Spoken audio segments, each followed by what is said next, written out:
본 방송에서 제공하는 투자 정보는 투자 판단에 대한 조언입니다. 방송에서 제공하는 주식의 가치, 가격 상승 및 가격 하락에 대해서는 방송사에서 보장하지 않습니다.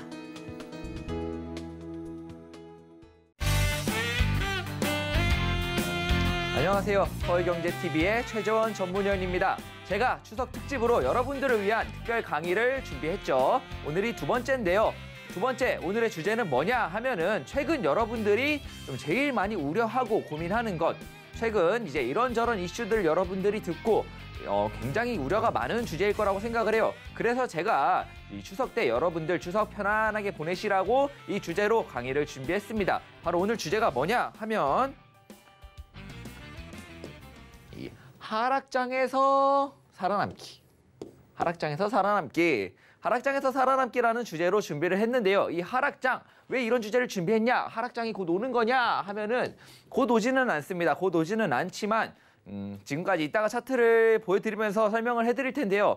항상 종목도 그렇고 주식도 그렇고 이 코스피도 그렇고 코스닥도 그렇고 상승이 있으면 하락이 있습니다. 심지어 부동산도 그런데 상승만 있지는 않죠. 이 유동성이라는 게, 이 돈이라는 게 한계가 있기 때문에 계속해서 현재 뭐 미국 연준도 그렇고 전 세계가 전부 다 돈을 풀고 있는 이 유동성을 공급하고 있는 시장이지만 이 시장에서 유동성이 넘쳐나서 지금 다 오르는 시장이지만 결국에는 이 돈이란 건 무한할 수가 없습니다. 무한할 수 없기 때문에 언젠가는 찾아옵니다. 상승이 있었기 때문에 하락 역시 있을 거고요. 그렇다면 어떤 이슈로 여러분들 최근에 많이 들었을 거예요. 뭐 테이퍼링, 금리, 왜 이것들이 하락을 만들어내는지, 그리고 이 하락장은 언제쯤 찾아올지, 그렇다면 이 하락장에서는 어떻게 해야 되는지, 내가 갖고 있는 종목들이 다 손절하고 던진 다음에 그냥 현금을 들고 꽉 쥐고 있어야 되는지, 그렇다면 이 하락장을 좀 미리 예측해서 피할 수는 없는지, 이 하락장의 모든 것, 오히려 아니면 이 하락장을 이용해서 돈을 벌 수는 없을지, 이 관련된 모든 것들에 대해서, 이 하락장의 모든 것들에 대해서 공략법, 을 제가 오늘 특별히 주제로 선정해서 여러분들께 강의를 해드리도록 하겠습니다. 다음 슬라이드를 보면은 아까 설명드렸죠. 상승장이 있으면 하락장도 있다. 지금까지 증시가 굉장히 많이 오르고 있어요. 우리나라 증시도 많이 올랐지만 뭐 미국의 나스닥 있죠. 나스닥은 올해 2020년도에도 엄청나게 많이 올랐지만 2021년도만 해도 벌써 50번이 넘게 50번이 넘게 신고가를 갱신했다고 합니다. 신고가. 갱신했던 고점을 그냥 한 종목도 아니고요. 미국의 지수 중에 하나인 우리나라 코스닥 같은 거예요. 나스닥이 고점을, 신고가를 50번을 넘게 올해만, 작년 제외하고, 작년까지 제외하면 정말 셀 수도 없겠죠. 50번을 넘게 신고가를 갱신할 만큼 전 세계적으로 현재 유동성이 굉장히 풍부하고 돈이 계속돼서 공급하면서 그냥 다 올라요. 뭐 부동산도 오르고 주식도 다 오르고 우리나라 증시뿐만이 아니라 미국, 뭐 유럽 다 올라요. 다 오르는데 이렇게 다 오르면 옛날에 이런 말이 있어요. 이제 제가 속담을 굉장히 많이 쓰는데 이 산이 높으면 골이 깊습니다. 골이 깊어요. 많이 오른 만큼 많이 떨어지는 날이 분명히 와요. 왜냐하면 영원히 오르는 거는 없으니까. 영원히 오르는 거는 불가능하니까 언젠간 큰 상승이 왔으니까, 지금 최근에 큰 상승이 왔으니까 언젠간 찾아올 이 하락장, 산이 굉장히 높죠. 이 굉장히 깊을 골에 대해서 여러분들 우려가 굉장히 많으실 거예요. 많기 때문에 뭐 맨날 테이퍼링 관련된 거, 연준이 뭐만 한다 그러면은 연준 기사 계속 찾아보고 FOMC 뭐 계속 미국 연준이 뭐 금리 언제 올리나, 테이퍼링 언제 실시하나, 이거에만 여러분들이 지금 계속해서 주목을 하는 이유도 이 하락장이 겁나기 때문이겠죠. 근데 이 하락장에서 하락장 온다고 이제 여러분들 주식을 안 할 거냐? 안 할 수 없잖아요. 그렇다고 언제 올지, 우리가 신이 아니니까 언제 올지 몰라요. 갑자기 잘 올라가다가 갑자기 모든 종목이 다 떨어지기 시작해요. 우리는 연준이 아니니까. 연준이 언제 금리 인상을 갖고 오고 언제 테이퍼링 시작해가지고 언제 증시가 이 테이퍼링 쇼크라고 하죠. 테이퍼링 쇼크를 맞고 증시가 뚝 떨어질지는 아무도 몰라요. 그렇다면 어떻게 잘 모르니까 어느 정도는 예측을 해야 될 거 아니에요. 그렇다고 지금부터 주식 매매 안 하고 테이퍼링 올 때까지 기다렸다가 현금 꽉 쥐고 있다가 오면은 사야지. 그거 불가능하잖아요, 여러분들. 불가능하니까 좀 예측을 하고 어느 정도 좀 시기를 가깝게 맞춰서 준비를 해야 되고요. 하락장에 주식 매매 아예 안 할 수 없으니까 이 하락장에는 어떤 매매를 해야 되는지, 어떻게 돈을 벌어야 되는지에 대한 공략법까지 설명을 드릴 거예요, 오늘. 자, 하락장도 참 종류가 많죠. 대세 하락장, 폭락장, 횡보 조정장. 최근에 있었던 거는 횡보 조정장이고요. 여러분들이 작년에 이 코로나 쇼크로 왔던 거는 폭락장. 이 대세 하락장은 여러분들이 아직 경험을 해보지 못했을 겁니다. 최근 주식을 시작한 주린이 분들이 참 많으신데 그분들은 이거를 경험해보지 못했어요. 이 대세 하락장을. 이 대세 하락장에는 이제 2008년도부터 2012년도 사이에 주식을 해보신 분들은 어느 정도 경험을 해봤을 텐데요. 이 대세 하락장이라는 건 여러분들이 경험을 해보지 못했을 겁니다. 제가 이 다음에 코스피 차트를 띄워놓고 설명을 좀 드릴 텐데 여러분들이 조금 경험해보셨을 이 대세 하락장은 아마 2018년도에 이 대세까지는 아니어도 한동안에 이 하락장이 지속이 되었었어요. 한동안 이 대세 하락장이 지속이 되었었고 그때 조금 맛을 봤을 거예요. 이 대세 하락장. 그렇지만 이 대세 하락장은 찾아오면 정말 무서운 게 이 대세 하락장이에요. 대세 하락장이 정말 무서운 거고 폭락장은 오히려 낫습니다. 오히려 나아요. 왜냐하면 반대예요. 아까랑 다르게. 골이 깊으면 영원히 내려가는 거 없고 영원히 오르는 거 없습니다. 골이 깊으면 당연히 반등도 세니까. 여러분들이 코로나 때 겪어보셨잖아요. 정말 무서웠죠. 폭락해. 뭐 손을 쓸 시간도 없었어. 그냥 뭐야 왜 이렇게 내려가 어떡하지? 마이너스 50%인데. 근데 금방 올라왔죠. 금방 올라오기만 했어요. 이러다가 하늘 와 있죠. 하늘 와 있는데 이 폭락장은 그나마 낫다. 잠깐 견디는 시간이 짧다. 견디는 시간도 짧고 그냥 딱 잡고 그냥 현금 채굴 해가지고 원화 채굴 해서 이 돈을 벌어가지고 계속해서 추가 매수만 하면 이 폭락장에는 반등이 강하게 나오기 때문에 분명히 탈출의 기회도 훨씬 많고 좀 쉽게 대응이 가능하다. 좀 무섭지만 잘 갖고만 있으면 영원히 빠지는 건 없기 때문에 충분히 탈출이 가능하다. 추가 매수만 잘하면. 근데 제일 무서운 게 뭐냐? 이 대세 하락장이죠. 대세 하락장이 뭐냐? 여기서부터 그냥 빠졌다가 올랐다가 횡보하다가 또 빠졌다가 횡보하다가 계속 빙하기라고 하죠. 쭉 종목들 보면 그런 차트들이 있어요. 엄청나게 급등을 많이 했다가 한 5배, 10배 급등을 했다가 한 3년, 4년, 5년 세워라 내워라 내리기만 하고 언제 반등 좀 주나 하면 또 흐르고 반등 좀 주나 하면 흐르고 반등 좀 주나 하다 흐르면 언젠간 상패를 맞습니다. 그런 종목들이 정말 많죠. 정말 시장에 많은데 이게 종목에서 그러면 다행이지. 그 종목을 안 보면 되니까. 근데 이 대세 하락장이 증시에서 오면 우리가 매매하는 우리나라 증시 코스피, 코스닥 이거예요. 코스피, 코스닥 그리고 미국 다우 그리고 나스닥. 이 대세 하락장은요 우리나라만 오는 경우가 없을 거예요. 이제는 이게 우리나라가 증시가 코스피, 코스닥이 대세 하락장을 맞을 때쯤에는요 이 다우, 나스닥도 같이 맞습니다. 다우, 나스닥이 이걸 맞으면 어떻게 되냐? 전 세계 증시가 다 흘러요. 전 세계 증시가 다 흘러요. 우리 그럼 뭐해? 전 세계 증시가 다 빠지고 다 팔기만 해요. 계속해서 내리는 거예요. 아까 말씀드렸죠. 반등하나 싶으면 내리고 반등하나 싶으면 내리고 주식을 할 수가 없어요. 뭐만 들어가면 계속해서 물려. 뭐 들어가면 물리고 뭐 어떻게 매매를 할 수가 없어요. 근데 그게 하루 이틀, 한 달, 두 달, 뭐 1년, 2년, 1년, 2년까지는 지속될 수 있겠죠. 한 달, 두 달 지속되는 게 아니에요. 말 그대로 1년, 2년 지속될 수도 있어요. 이 하락장이. 왜냐? 1년 넘게 오르고 있으니까. 이 대세 상승장이 그만큼 지속됐으니까 그만큼 이 대세 하락장도 오래 지속될 확률이 높다. 이번에 나올 하락은 이 코로나 때 나왔던 쇼크로 나온 이 하락장이 폭락장이 아니라 대세 하락장일 확률이 높다. 대세 하락장에 이 폭락도 포함되어 있는 대세 하락장일 거다. 이럴 확률이 굉장히 높기 때문에 이번 하락만큼은 좀 최대한 피하고 이번 하락을 이용해서 돈을 벌 방법을 여러분들은 생각을 해야 됩니다. 굉장히 우려가 많으실 수밖에 없어요. 뭐 뉴스만 보면은 테이퍼링이 어째, 뭐 테이퍼링이 뭐야 심지어 뭔지도 잘 모르는데 테이퍼링 조심해야 된대. 금리 인상 조심해야 되는 건 다 알죠. 금리 인상을 조심해야 되는 건 아는데 금리를 인상되는 게 왜 문제인가? 왜 어떻게 조심을 해야 되는지, 이게 왜 증시에 이 대세 하락장, 폭락과 대세 하락장을 가지고 올지 그거에 대해서도 좀 설명을 드릴 거고요. 일단 코스피 차트 보면서 설명 이어가도록 하겠습니다. 이게 코스피 차트입니다. 코스피 차트인데 굉장히 크죠. 일단은 크게 볼 수밖에 없어요. 크게 보여드릴 수밖에 없어서 준비를 한 거고요. 어디서부터 설명을 해야 되냐 보면 제가 말씀드렸던 2018년도 여기예요. 여기. 2018년도부터 설명을 드려야 되는데 제가 징크스가 있습니다. 제가 이 현재 전문가로 이제 일을 하고 있고 전문가 쪽으로 일을 하고 있는데 이 전문가를 굉장히 오래전부터 시작을 했어요. 이제 처음 시작을 했던 데가 2018년입니다. 이제 근데 제가 징크스가 있어요. 제가 전문가를 시작하면 그 시점부터는 시장에 조정이 옵니다. 지금까지 3번 시작을 4번 했죠. 4번 했는데 그때마다 조정장이 왔어요. 그때 제가 2018년도에 딱 처음 시작했을 때 맞았던 게 2018년 7월에 시작을 했죠. 7월에 시작을 했습니다. 이렇게 보면 차트가 잘 안 보이죠. 확대를 해서 보여드리도록 하겠습니다. 이게 2018년도 차트예요. 이게 2018년도 차트. 제가 언제 시작을 했냐? 이때 시작을 했습니다.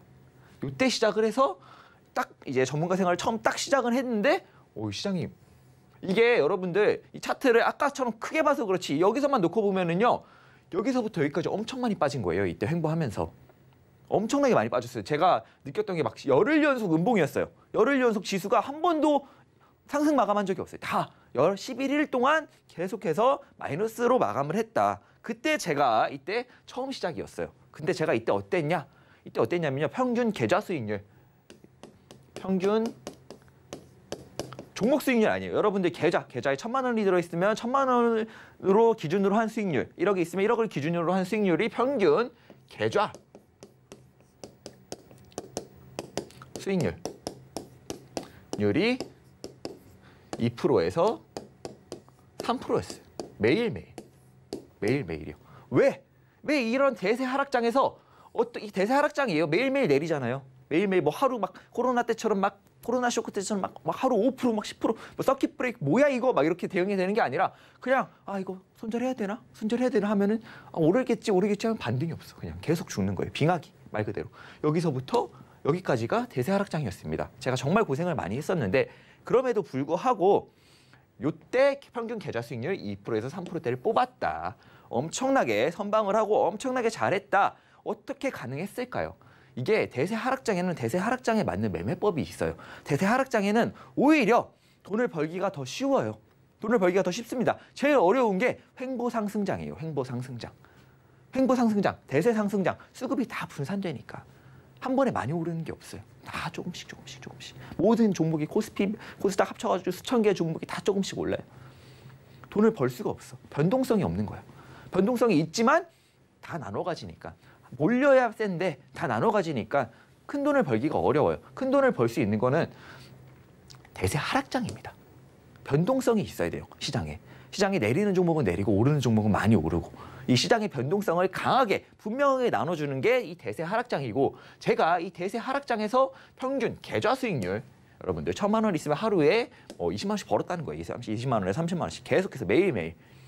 그렇다면 이거 어떤 매매법으로 이렇게 벌었는지는 이따가 끝부분에서 여러분들께 설명을 드릴 거고요. 이게 이때가 여러분들이 좀 그나마 경험을 해보셨을 법한 대세 하락장이다. 여기서 여기까지가 반등 한번 제대로 없죠. 이게 2000이죠. 여기가 1985고 여기가 한 2500부근이에요. 2500부터 1985까지 그냥 급락한 것도 아니고 그냥 천천히 오르는 거야. 내리는 거야. 이때 진짜 고생 많이 하셨을 거예요. 이때 시장 정말 어려웠어요. 시장 정말 어려웠고 이때 제가 계좌 수익률 낸 거는 기록이 있으니까 나중에 궁금하신 분들은 노란톡방 들어오시면 제가 보여드리겠습니다. 정말 이렇게 수익을 냈는지 안 냈는지 보여드리도록 하겠고요. 이제 좀 차트를 크게 보자면 무섭죠. 정말 무섭습니다. 여기서부터 보는 게 낫겠네요. 딱 그러더니 갑자기 이때 코로나 쇼크가 터지죠. 이게 폭락장이에요. 폭락장. 어떻게 대응도 안 돼. 이게 대응도 안 돼요. 그냥 여러분들은 이때쯤 아마 주식을 다 시작하셨을 거예요. 아마 요때쯤 시작했을 것 같은데 이거를 경험하신 분들도 꽤 있으실 거예요. 꽤 있으실 텐데 이게 정말 무서운 시장이었죠. 매일 막 서킷 브레이크가 뭔지 맨날 걸리고 다행히 금방 반등을 했죠. 금방 반등만 했습니까? 반등만 하지 않았죠. 이게 일봉을 크게 봐서 그렇지 주봉으로 보면은요 정말 무섭게 올랐어요. 이게 차트를 정말 무섭게 오른 거예요. 이게 어디서부터 올랐냐? 1,400, 1,500 아래죠. 1,500부터 3,000 2배. 종목이 아니에요. 종목이 아니고 우리나라 종합주가 지수 코스피가 2배가 넘게 올랐어. 말이 됩니까 이게? 그러니까 폭락장 후에는 반등도 폭락장 후에는 반등도 빠르고요. 이런 일이 있을 때마다 연준에서 전 세계 중앙은행들에서 유동성을 공급하는 방향으로 대처를 하니까 당연히 쭉 많이 오릅니다. 이거는 여러분들 지난 금융위기 때 여러분들이 다 그때 주식을 매매해 보신 분들은 다 알 거예요. 왜냐하면 연준이 그때 중앙은행 시절에 중앙은행장이 취했던 정책을 그대로 갖고 와서 쓰고 있습니다. 그대로 갖고 와서 쓰고 있다는 건 뭐냐? 그때 일어났던 이슈가 하나 있죠. 바로 테이퍼링 쇼크. 테이퍼링 쇼크가 이번에도 있을 것이다. 왜 이 테이퍼링 쇼크가 올 것인지, 왜 올 것인지, 그리고 어떻게 대응해야 되는지 제가 다시 슬라이드로 넘어가서 설명드리도록 하겠습니다. 자, 그러면 이 하락장에는 주식을 그만해야 되나? 하락장에는 주식을 그만해야 하나? 아까 말씀드렸죠. 계속해서 흐릅니다. 흐르다가 이번에는 그냥 흐르는 게 아니고 많이 올라왔으니까 폭락을 맞고 흐르다가 또 폭락을 맞고 또 흐르다가 제가 보기에는 이거 1년 갑니다. 최소. 반등이 그러면 폭락이 왔으니까 반등도 빠르게 오냐? 반등도 빠르게 오잖아요. 이번 하락은 무서운 게 뭐냐? 이렇게 내리다가 오르는 것도 이렇게 오를 거예요. 그러면은 내리는데 1년, 오르는데 1년이에요. 2년 동안 시장이 어려울 거란 얘기죠. 시장이 어려울 거란 얘기입니다. 코로나 쇼크 때 같은 반등 기대해 볼 수 없을 것 같고요. 왜냐하면 유동성을 공급해서 문제가 생겼으니까 유동성을 회수한 건데 유동성을 다시 공급할 리가 없잖아요. 다시 공급할 리가 없고 완화가 되면은 어느 정도는 다시 풀어주겠지만 옛날같이 막 지금 미국이 부채가 3경이랬죠. 경 들어본 적 있으세요? 전 들어본 적도 없어요. 경이란 3경만큼 유동성을 공급한 부채를 내서 유동성을 공급했는데 문제가 되니까 회수를 한 겁니다. 다시 3경을 공급할 리가 없죠. 그러면 시장에 돈이 또 제한됩니다. 풀어도 제한된 돈을 푸는 거예요. 그냥 적당한 돈을 푸는 거죠. 그렇기 때문에 옛날만큼 그렇게 강한 반등이 나오기는 힘들다. 그런 강한 반등을 기대해 볼 수는 없다. 그렇다면 다시 원점으로 돌아와서 주식 그만해야 되냐? 아닙니다. 아까 보여드렸죠. 제가 대세 하락장에서도 수익을 내는 방법이 있고요. 폭락장에서도 돈을 버는 방법이 있습니다. 다만 그 시기를 정확하게 읽을 수 있어야겠죠. 정확하진 않더라도 한 1주일, 2주일 정도는 아니면은 그 시작점에서 이게 시작됐다를 알아챌 수는 있어야 됩니다. 그렇다면 어떻게 알아채냐? 어떻게 해야 알아챌 수 있냐? 우리는 미래에서 온 게 아닌데 힌트들이 분명히 있습니다. 힌트들이 분명히 있고 그 코로나가 시작될 때, 코로나의 하락이 시작될 때 코로나가 올 줄 저는 몰랐어요. 코로나로 인한 쇼크로 하락장이 올 줄은 몰랐는데 그때 마침 또 제가 전문가 생활을 시작했을 때예요. 사실 전문가 생활을 시작했을 때인데 좀 쉬다가 다시 전문가 생활을 시작할 때 하고 나서 한 달인가 2달 있다가 코로나 쇼크가 터졌어요. 그때도 저는 엄청나게 많은 수익을 냈습니다. 어떻게 냈냐? 하락장에는 어떻게 해야 돈을 버냐? 말씀드렸죠. 폭락장이든 대세 하락장이든 잘만 이용하면 정말 큰 돈을 법니다. 정말 큰 돈을 벌 수 있어요. 그러니까 주식을 그만하실 수 있는 분, 그만하실 수 있는 분. 제일 좋은 건 이거예요. 그만하는 거. 이제 코스피가 제가 고점을 한번 돌파할 것 같은데 코스피가 3,400 넘어서면 여기서부터는 주식을 다 익절하고 그만하는 겁니다. 언제까지? 내려올 때까지, 다 내려올 때까지. 대세 하락장 끝날 때까지 한 1년 동안. 여러분들 1년 동안 주식 쉴 수 있으세요? 못 쉽니다. 못 쉬어요. 근데 이게 사실상 제일 좋은 방법 1안, 2안, 3안이 있다면은 제가 이제 여러분 공개해드릴게 1안, 베스트, 1등. 그리고 지금 이 주식을 그만하는 거. 코스피가 3,400, 500을 넘었을 때 전부 다 현금화를 한 다음에 주식을 그만하는 거는 3안. 세 번째로 좋은 방법이에요. 나쁜 방법은 아닙니다. 다 내려오고 1년 동안 그냥 익절할 거 하면서 왜냐하면 작년에도 많이 올랐고 올해도 다시 한번 고점을 넘으면 충분히 수익을 어느 정도 챙기셨을 거예요. 제가 보기에는 올해는 계좌를 지키신 분이 많이 없을 것 같긴 한데 충분히 수익을 챙기신 다음에 1년 동안 쉬시는 겁니다. 이 코스피 지수가 테이퍼링이고 금리가 다 와가지고 다 내려올 때까지 주식을 그만하는 겁니다. 근데 이게 정확하게 언제 끝날지 모르죠. 그러니까 3안인 겁니다. 굉장히 오랫동안 기다려야 되고 이 안에서도 남들은 돈을 벌 때 여러분들은 이제 안 하셔야 되니까 보고만 있어야 되니까 그래도 다행인 건 한 95%가 이 하락장 폭락장에 돈을 다 잃을 때 돈은 안 잃을 수 있다. 현금을 꽉 쥐고 저점 매수를 할 수 있다. 저점 매수를 할 수 있다는 점에서는 굉장히 나쁘지 않은 방법입니다. 나쁘지 않은 방법이고 그렇기 때문에 이제 어떻게 해야 돈을 벌 수 있는지가 여기서부터 핵심이죠. 이 다음부터 나옵니다. 다음부터 나오기 전에 짧게 설명을 하자면 여러분들이 우려하는 이 테이퍼링.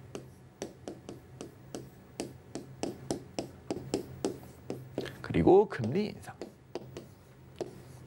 이게 이 두 가지 주제로 이 두 주제로만 이야기를 해도요. 한 2시간, 3시간은 이야기를 해야 돼요. 금리가 뭔지부터 이 테이퍼링이 왜 필요한지부터 설명을 해야 되는데 이제 짧게 설명을 할게요. 짧게 설명을 하면은 이 실물 경기에 이 자산 말고 이 실물 경기, 우리가 살고 있는 이 실물 경기에 문제가 생깁니다.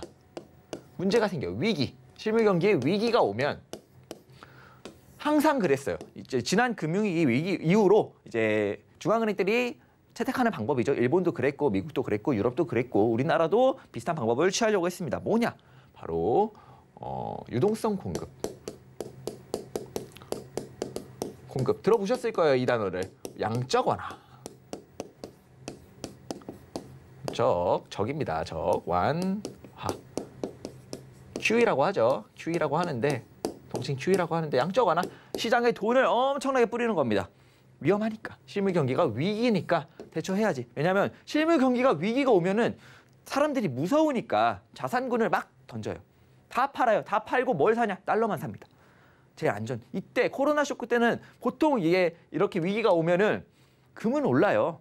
사람들이 달러랑 금을 삽니다. 근데 코로나19 때는 쇼크가 얼마나 무서웠냐면 금도 떨어졌어요. 달러 외에는 다 못 믿겠다 이거예요. 다 팔고 달러만 사는 겁니다. 금 가격도 폭락을 했죠. 굉장히 큰 위기. 이번에 코로나19는 큰 위기였고 이렇게 실물 경기가 위기가 올 때마다 그러니까 연준이 이 자산 사람들이 다 무서워서 집어 던지는 걸 다 사줍니다. 괜찮아. 우리가 사줄게. 괜찮아. 너희 자산 안전해. 우리가 너희 자산 가격 지켜줄게 하면서 양적 완화를 천문학적인 규모로 하죠. 정말 천문학적인 규모로 합니다. 이 시장에 돈을 계속해서 뿌려주면서 채권을 통해서 계속해서 돈을 뿌려주면서 이 양적 완화를 통해서 이 위기를 극복을 합니다. 이 위기가 극복이 돼야 되는데 이 코로나19 사태가 생각보다 길어졌죠. 지난 금융위기 때도 똑같은 사태가 있었어요. 길어지고 돈을 뿌리는데 돈을 뿌리면 무슨 일이 일어나요? 여러분들 돈을 뿌리면 무슨 일이 일어나요? 물가 상승이 일어납니다. 인플레이션이라고 하죠. 물가 상승이 일어나요. 실물 경기. 문제는 처음에 실물 경기의 위기. 실물 경기의 위기가 일어나서 돈을 뿌렸는데 실물 경기의 위기가 잡히지 않고 물가 상승이 일어납니다. 물가 상승이 일어나면 어떻게 돼요? 소비가 죽죠. 다 비싸지니까. 소비 심리가 굳습니다.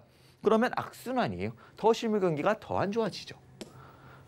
이 실물 경기의 위기를 잡으려고 돈을 막 뿌렸는데 돈이 물가 상승에만 기여를 하고 이 실물 경기의 위기가 잡히지 않다. 이 상황 어때요? 그야말로 지금 상황 딱 아니에요? 미국 고용지표 이번에 나왔죠. 최악입니다. 기대했던 것보다 훨씬 더 안 좋게 나왔어요. 정말 최악 중에 악. 그렇게 안 좋게 나왔는데 실물 경기가 돈을 백날 뿌려봤자 백날이 아니죠. 정말 많은 돈을 뿌렸어요. 지난 금융위기 때와 비교도 할 수 없을 만큼 수십 배의 돈을 뿌렸는데도 이 실물 경기가 위기가 잡히기는커녕 물가만 슬슬 오르려고 하죠. 물가만 오르려고 합니다. 이 물가 상승은 이미 인플레이션 상태예요. 왜냐? 이게 물가에는 부동산과 주식이 들어가 있지 않지만 그렇다고 아예 연관이 없지 않기 때문에 이 부동산과 주식이 계속해서 오르기 때문에 이미 인플레이션 상승이고요. 그것들이 결국에는 이 실물 경기로 돌아오기 때문에 그것들도 돈이잖아요. 팔면.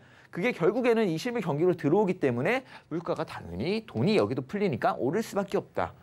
실물 경기는 자꾸 안 좋아지는데 물가는 상승하고 돈을 푼 애초에 처음 이유가 이 실물 경기의 위기를 넘기려고 풀었는데 물가만 오르고 악순환이죠. 악순환이면 연준은 생각을 합니다. 선택을 연준이 하고 싶어서 하는 게 아니에요. 중앙은행들이 하고 싶어서 하는 게 아니에요. 이거라도 잡아야 되니까. 이걸 어차피 돈을 풀어봤자 이게 안 잡히니까 이거를 잡으려고 돈을 풀었는데 이게 안 잡히고 위기는 계속 오니까 차라리 물가 상승이라도 막자. 악순환이 나니까. 더 안 좋아지니까. 이거를 그냥 이 돈을 아무리 뿌려도 이 실물 경기를 잡기 위해서 아무리 돈을 뿌려도 물가 상승만 일어나고 실물 경기가 잡히지 않는 걸 스태그플레이션이라고 합니다. 스태그플레이션이라고 하고요. 원래 목적과는 다른 결과가 나오기 때문에 이거는 못 잡죠. 이거는 돈을 푼다고 잡히지 않는다는 게 지금 결과값으로 나오고 있어요. 지난 금융위기 때도 똑같이 나왔죠. 이 결과값으로 나오고 있어요. 결과값이 나오고 있으니까 결국에는 이 물가 상승이라도 잡아야 된다면서 이 돈을 지금까지 신나게 뿌렸던 돈을 회수합니다. 다시 가져가요.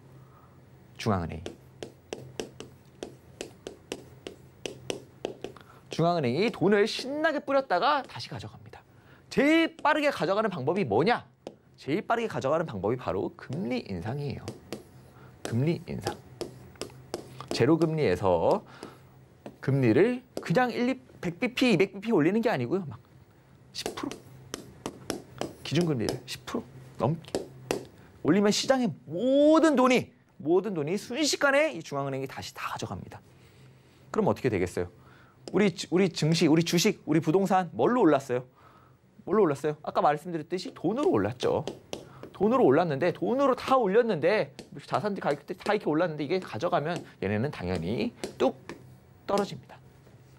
뚝 떨어져요. 그냥 떨어지는 것도 아니고 뚝 떨어지고요. 얘네가 이 실물 경기가 어느 정도 회복될 때까지는 이거를 풀지 않을 거예요. 이거를 다시 풀지는 않을 거예요. 왜냐하면 결과값이 아까 나왔으니까. 이걸로는 해결이 안 된다는 걸 이미 학습했으니까. 지난 금융위기 때 똑같은 일이 있었으니까 이번 연준도 이번 중앙은행도 어쩔 수 없이 할 거예요. 하기 싫어요. 얘네도. 중앙은행도 하기 싫어요. 왜냐? 돈을 줄 때는 좋아하죠. 돈을 줄 때는 와 연준 대처 잘했다. 정말 잘했다 하는데 돈을 뺏어가는 걸 누가 좋아하겠어요. 돈을 가져간다는데. 돈을 가져가면 내 자산 가격, 내 주식, 내 삼성전자, 내 카카오 다 죽는데 누가 좋아하겠어요. 내 미국 주식은 어떻고 다 죽는데 누가 좋아하겠어요. 근데 연준도 정말 연준은요. 전 세계에서 욕을 먹는 거예요. 내가 시행을 하면은. 전 세계 60억, 70억 인구가 다 연준을 욕합니다. 연준 의장의 욕을 먹죠. 누가 하고 싶겠어요? 하기 싫습니다. 당연히 하기 싫은데 연준도 어쩔 수 없이 하는 거다.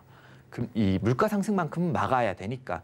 이 안 그래도 안 좋은 위기인 실물 경기가 물가까지 오르면은 더 안 좋아지니까 소비가 더 굳으면은 돈이 돌질 않으니까 뿌려봤자 의미가 없는 거죠. 그러니까 연준도 어쩔 수 없이 하는 겁니다. 결국에는 올 거다. 뭐가? 이 하락장이. 어쩔 수 없이 시행하는 거고 어쩔 수 없이 올 거다. 이렇게 알고 다음 슬라이드. 그러면 우리는 이 하락장을 어떻게 알 수 있나? 당연히 연준의 발표를 계속해서 봐야겠죠. 계속해서 봐야 되는데 우리가 어떻게 알아요? 우리가 연준 의장이 아닌데 연준 의장이 이번 발표에서 발표할지 다음 발표에서 할지 그 다음 발표에서 할지 알 수 없어요. 연준은 이거를 경고하고 하지 않을 거예요. 왜냐하면 욕을 먹으니까. 욕을 먹으면 바로 발표하지 않고 미리 언지를 주면은 쇼크가 미리 오니까 한 번에 발표할 거예요. 저희도 상상도 못한 타이밍에. 그렇다면은 이 하락장의 징조를 최소한의 이 하락장의 징조를 어떻게 예측할 수 있냐?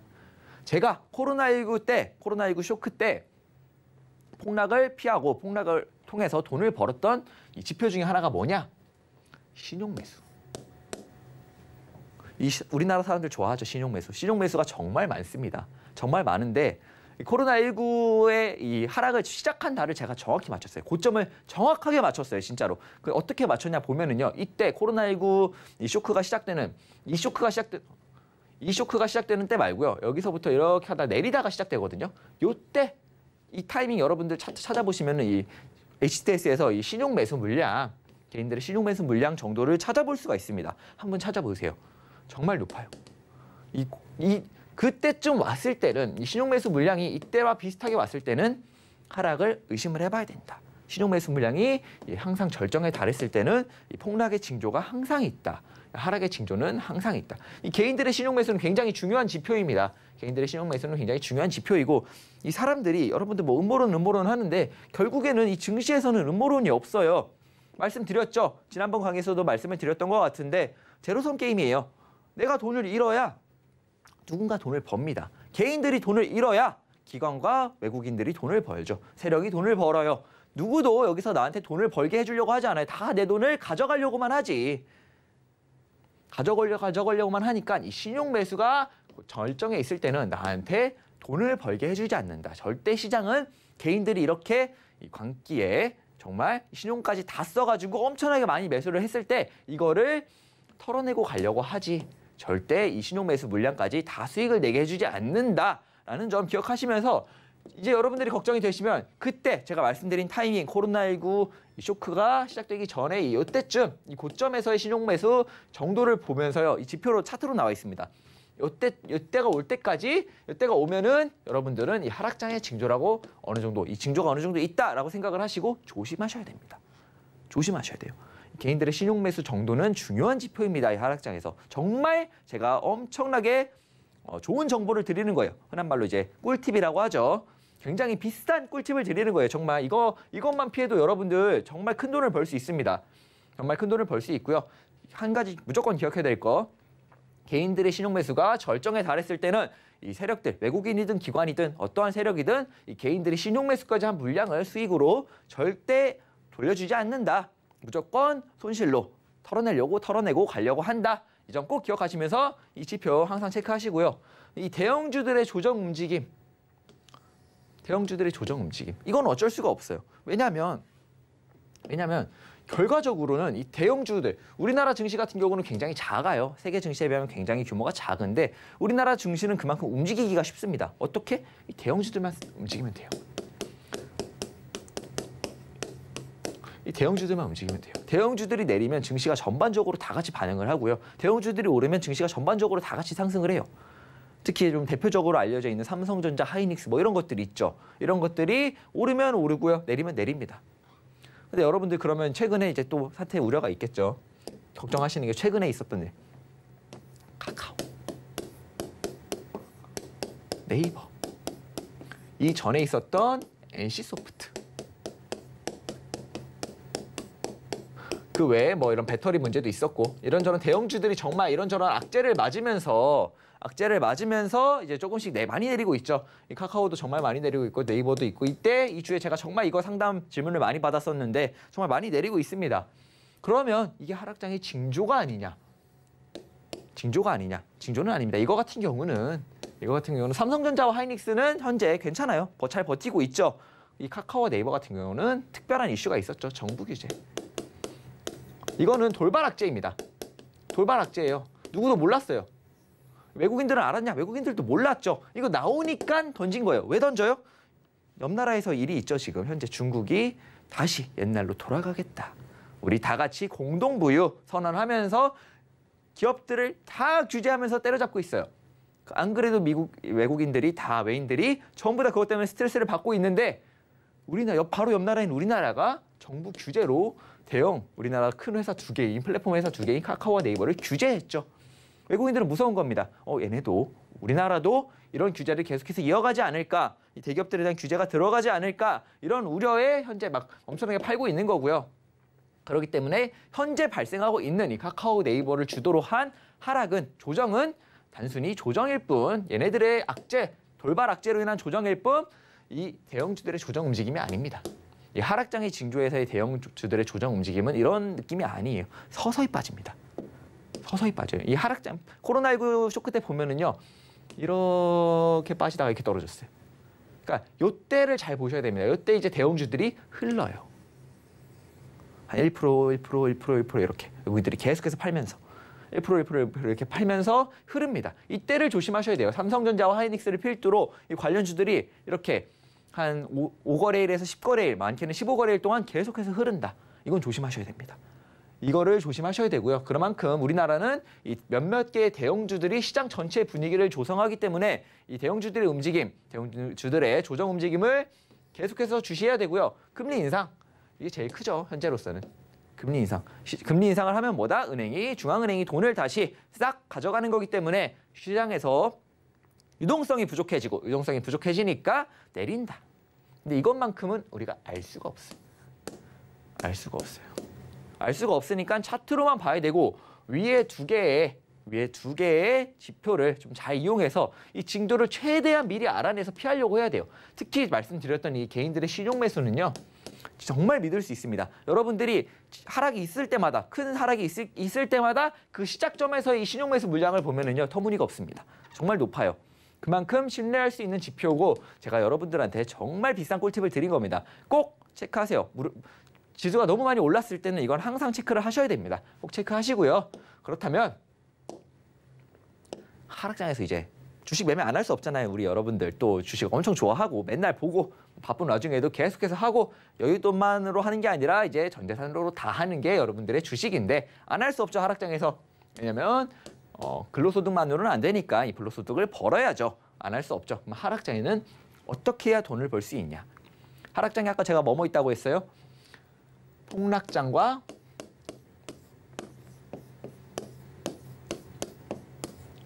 대세 하락장. 이 두 개 있다고 했죠. 횡보 조정은요, 그냥 조정이에요. 그냥 그때는 개별주들 매매하시면 되고요. 지수 관련주들만 매매 안 하시면 됩니다. 그거는 뭐 여러분들 다 아니까 어려운 거 아니니까 피하도록 하고 횡보 조정은 굉장히 많으니까 피하도록 하고요. 제일 중요한 이거 두 개. 이거 두 개 때 어떤 매매를 해야 되냐? 코로나19 리스크 폭락장 때는 저는 뭘로 돈을 벌었냐면요. 이걸로 벌었어요. 인버스 ETF. 여러분들 제일 많이 들어봤을 거예요. 인버스 2X. 이게 작년 연말에 정말 많이 나왔던 기사 중에 하나가 바로 인버스 2X에 관련된 거예요. 이게 뭐냐 대체. 인버스는 말 그대로 인버스 ETF는요. 지수가 1% 내리면 코스피 지수가 1% 내리면 1% 오르는. 코스피 지수가 3% 내리면 3% 오르는 그 ETF고요. 그런 상품이 있어요. 그런 상품이 있는데 인버스 2X. 우리나라 또 베팅의 민족 아니겠어요. 베팅의 민족이니까 정말 좋아했죠. 정말 많이 좋아했고요. 인버스 2X는 뭐냐? 코스피가 1% 떨어지면 얘는 2% 오릅니다. 3% 떨어지면 얘는 6% 오르고요. 코스피가 5% 저번처럼 막 서킷 브레이크 걸리고 이러면은 얘는 10%씩 올라요. 어우 좋죠. 우리 빅쇼트로 크게 먹어야죠 하면서 개인들이 정말 많이 샀던 종목이 바로 인버스입니다. 저는 이 코로나19의 시작점에서 이거를 매수를 해서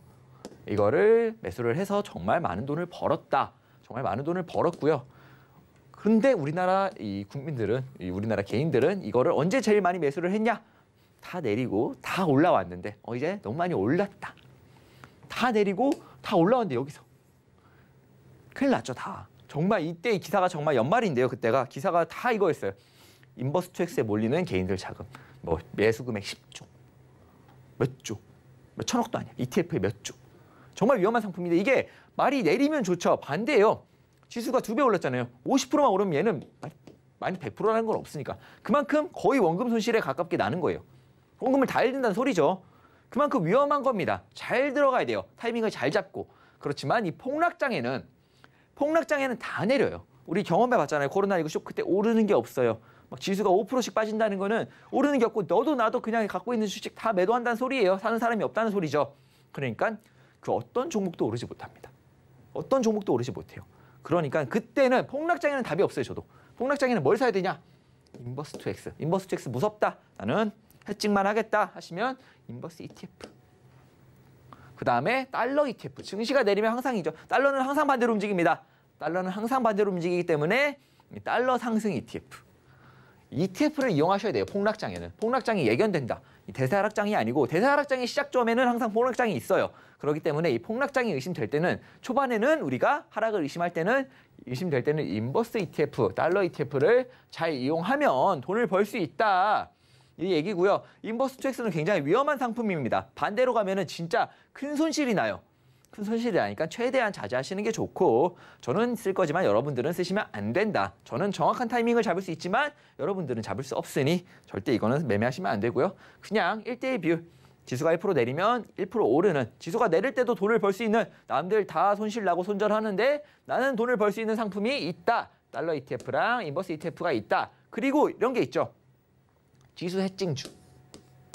지수 해칭주가 있어요. 이게 뭐 엘컴텍 같은 대표적으로 엘컴텍 같은 금 관련주입니다. 금 관련주. 그리고 비트코인 관련주. 대부분 금이랑 비트코인 관련주가 지수 해칭주예요. 그리고 달러 관련된 달러 값이 오르면 이득을 보는 그런 업종들이 있죠. 그런 것들이 지수 해칭주로 자리를 잡고 있는데요. 대표적으로는 금과 비트코인 관련주입니다. 근데 코로나19 쇼크 때는 이런 게 없었죠. 말씀드렸듯이 금도 안전자산이라고 생각되는 금도 다 매도를 했기 때문에 얘네들도 못 올랐습니다. 얘네들도 같이 내렸죠. 그런 쇼크가 아니라면 코로나19 쇼크는 좀 특별했던 거고요. 그런 질병으로 인한 큰 쇼크가 아니라면 이번 하락에는 아마도 금과 비트코인 관련주들은 괜찮을 거다. 지수 해칭주도 괜찮다. 이 폭락장에는 이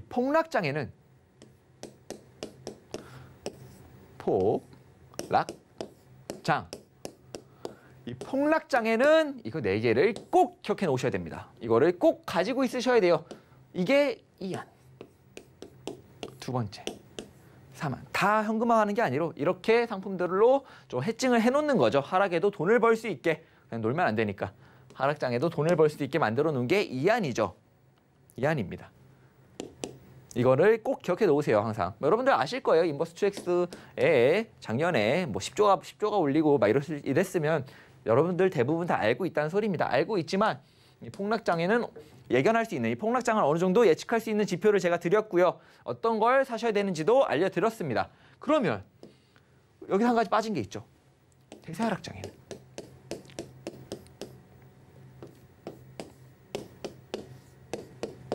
이때는 어떻게 하냐? 이때도 이것들도 해당이 됩니다. 근데 이 ETF라는 상품이 되게 특이해요. ETF의 상품을 좀 자세히 설명하려면 그건 역시도 1시간이 걸리기 때문에 패스를 하지만 인버스 같은 경우는, 이런 상품 같은 경우는요. 이렇게 내리면 돈을 벌어요. 근데 이렇게 내리면 큰 돈을 벌지 못합니다. 왜냐하면 내릴 때 똑같이 내리고요. 오를 때 똑같이 오르기 때문에 그게 큰 돈을 벌지 못해요. 특히 레버리지 상품, 2X, 뭐 레버리지 이런 거 들어가는 것들은 이럴 때 돈을 크게 벌지 못합니다. 이렇게 폭락할 때나 돈을 버는 상품이에요. 그렇다면 대세 하락장은 폭락 이후에 오는 대세 하락장이 오는데 이때는 어떻게 해야 돈을 벌 수 있냐? 이때는 어떻게 해야 돈을 벌 수 있냐? 아, 이거 제가 여러분들께 공개를 해야죠. 정말 꿀팁이라서 정말 그냥 드리긴 싫은데 그래도 강의니까 추석 선물로 제가 드리도록 하겠습니다. 하락장은요, 여러분들 대세 하락장은요, 변동성이 커요. 변동성이 크다는 게 뭐냐? 대세 하락장이라면 지수 흐르는 거 아니냐? 근데 지수가 폭락장이 아니니까 막 5%씩 빠지지 않죠. 너도 나도 집어던지지는 않는다는 소리입니다. 왜냐? 이미 다 한번 집어던진 다음에 오는 거니까. 더 이상 집어던질 게 없죠. 그 다음에 좀 상황을 보는 거죠. 또 이러다가도 한번 떨어지지만 그래도 이 구간에서는 큰 돈을 벌 수 있습니다. 정말 큰 돈을 벌 수 있어요. 잘만 하면 하루에 2%, 3%가 아니고 정말 막 5%, 10%씩도 벌 수 있는 게 바로 이 대세 하락장입니다. 어떻게 해야 돈을 벌 수 있냐? 변동성은 돈이에요. 말 그대로 저점에서 사기만 해도 변동성이 크면은 뭐 하방 베팅을 안 해도 저점에서만 매수를 잘해도 반등이 강하기 때문에 큰 돈을 법니다. 변동성이 큰 건 돈인데 이 대세 하락장은 지수의 변동성은 작은데요. 종목들의 변동성이 커집니다. 아, 정말 꿀팁인데 이 대세 하락장에는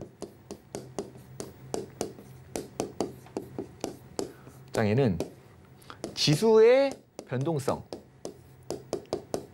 변동성은 떨어지지만 종목별 변동성은 커진다. 종목별 변동성이 엄청나게 커져요. 왜냐? 대세 하락장이니까 돈이 갈 곳을 잃은 거죠. 돈이 갈 곳을 잃었습니다. 뭘 사야 될지 몰라요. 더 내릴 것 같으니까 사람들이 사지 않아요. 그렇다고 우리나라 사람들이 주식을 안 하냐? 그런 사람 한 명도 없어요. 제가 말씀드린 사만이 불가능한 이유가 없습니다. 왜냐? 없으면 인버스라도 들어가니까. 인버스 매수 금액 10조 보셨죠, 기사? 우리는 그런 민족입니다. 베팅의 민족. 그렇기 때문에 절대 이 돈이 쉬는 일은 없습니다.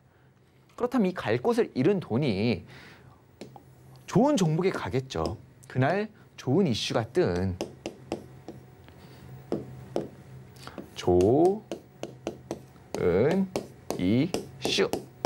좋은 이슈가 뜬 종목에 돈이 다 몰립니다. 급등주에 돈이 다 몰려요. 이게 일로 가요. 다. 이 좋은 이슈가 나와서 급등을 하는 종목, 좋은 이슈가 없더라도 급등을 하는 종목에 이 모든 돈이 다 가요. 이 하락장에 상한가 가는 종목이 상승장에 상한가 가는 종목보다 더 많아요. 대세 상승장에 상한가 가는 종목보다 대세 하락장에서 상한가를 가는 종목의 숫자가 훨씬 많습니다. 왜? 수급이 몰리니까. 수급이 분산되지 않으니까. 시장의 대부분의 모든 돈이 다 얘네들로 당일날 몰리니까. 여기까지 왔으면, 여기까지 설명을 드렸으면 여러분들이 어느 정도 감을 잡겠죠? 최재원의 꿀팁 뭐냐? 바로 단타입니다. 단타, 스캘핑, 단기 매매라고도 하는데 여러분들 다 단타 무슨 뜻인지 아시죠? 단타고 스캘핑 있는 용어입니다. 있는 용어고 단타 스캘핑. 당일 청산이라고 하죠. 당일 매수해서 당일 매도. 왜냐? 내일 되면 어떻게 될지 모르니까. 우리 대세 하락장이 있잖아요. 필수. 이거를 이용하는데 필수적인 건 뭐냐? 바로 당일 청산. 끌고 가면 안 돼요. 절대 끌고 가면 안 돼요. 이 대세 하락장에선. 무조건 당일날 사서 당일날 수익을 내려가면 손절하셔야 돼요. 왜냐? 대세 하락장이니까 다음 날 말씀드렸죠. 폭락 후에 대세 하락장이 오다가 다시 한번 폭락이 무조건 옵니다. 이거 당일 청산 안 하다가 이게 언제 올지는 진짜 아무도 몰라요. 이건 진짜 신만 알아. 신만 아니까 알 수 없으니까 무조건 당일 청산해야 돼요. 이거 맞기 싫으면. 이거 맞으면 답이 없어요, 다시. 그러니까 무조건 당일 청산을 목적으로 한 당일 매수. 왜 이게 가능하냐? 급등주들이 정말 잘 가니까. 급등주들로 모든 시장에 돈이 다 몰리니까 이것들이 큰 돈을 벌어줍니다. 정말 이 당일 청산을 목표로 한 단타, 단기 매매, 스케이핑이 정말 하루에 정말 10개씩 3%, 4%, 5% 들어가서 이게 요즘 같은 경우는요. 10% 오른 종목들 매매 많이 하죠. 당일 트레이딩, 데이 트레이딩을 목표로 한 종목들은 한 10%권 올랐던 종목들을 위주로 노립니다. 한 7%에서 11% 사이. 얘네들이 이 구간에 있는 종목들이 성공률이 제일 높아요. 근데 이때는요. 20%. 이때 제가 제일 좋아하는 꿀팁 중에 제일 좋아하는 매매가 뭐냐? 상한가 따라잡기.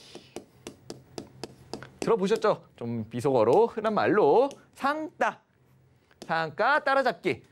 한 20% 정도에 있던 종목이 18%에서 한 20%, 18에서 한 20% 정도까지 올랐던 종목이 상한가. 이 상한가를 잘 가니까 수급이 몰리니까 돈이 몰리니까 상한가를 잘 가요. 그러니까 그때는 애매하게 오른 종목들 10%. 이건 지금 보는 거예요. 지금 보는 거. 그때는 이것들 18%, 20%에서 상한가 가는 종목들 정말 잘 갑니다. 여러분들 이때 매매해 보시면 알아요. 제가 진짜 비싼 꿀팁을 드린 거예요. 근데 반대죠. 여기서 올랐는데 종목 잘못 고르면 20%에서 맞는 겁니다. 그냥 하라. 이게 위험한 매매인데 여러분들은 절대 하시면 안 돼요. 나는 주식 정말 잘해. 이 종목은 가. 이 종목 상한가 가. 원래는 갈 이슈야. 하락장에서는 더 잘 가. 그런 분들은 하셔도 되는데 여러분들은 하시면 안 됩니다. 이건 제가 하는 매매고요. 저만 할 수 있다고 생각을 해요. 저는. 굉장히 정말 고수의 영역. 고수 중에서도 초고수들의 영역. 바로 이 상한가 따라잡기고요. 여러분들은 하시면 안 되지만 이 하락장에서 이 대세 하락장에서는 이 변동성이 다 몰리기 때문에 유동성이 다 몰리기 때문에 몇 가지 종목 몇 가지 테마로 종목이 다 몰리기 때문에 급등주들이 더 급등을 잘하고 20% 올랐던 종목이 상한가를 정말 잘 갑니다. 많이 간다는 막 10개, 20개도 가고 그래요. 그거를 다 하면은 계좌 수익률 3%, 2%, 3% 쉽겠죠. 5%, 10%도 가능하다고 말씀드렸습니다. 실제로 가능해요. 여러분들이 내년쯤 겪을 일이기도 합니다. 여러분들이 내년쯤 겪으면서 실제로 경험을 해보시면 아, 그때 그 전문가 내가 추석 때 그냥 채널 돌리다가 본 그 전문가 말이 정말 맞았구나. 그 사람 이름이 뭐였지? 최재원입니다. 기억해 놓으셨다가 그때 찾아오시면 돼요. 그때 아, 이 사람은 대단하다 하면서 찾아오시면 되고요. 앞으로 찾아올 하락장 봐야 되는 건 지표 설명드렸고 어떻게 대응해야 되는지 설명드렸습니다. 추석 선물이고요.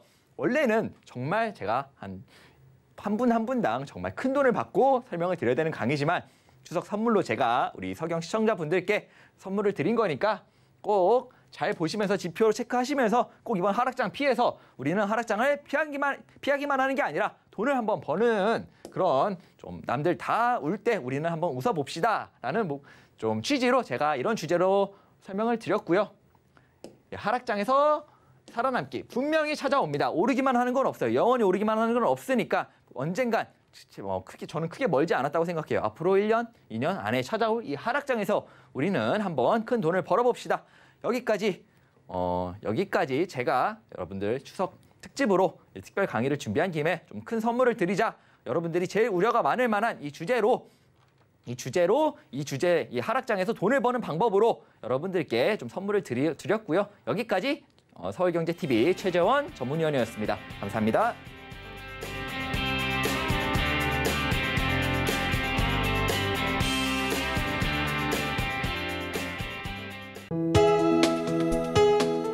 본 방송에서 제공하는 투자 정보는 투자 판단에 대한 조언입니다. 방송에서 제공하는 주식의 가치, 가격 상승 및 가격 하락에 대해서는 방송사에서 보장하지 않습니다.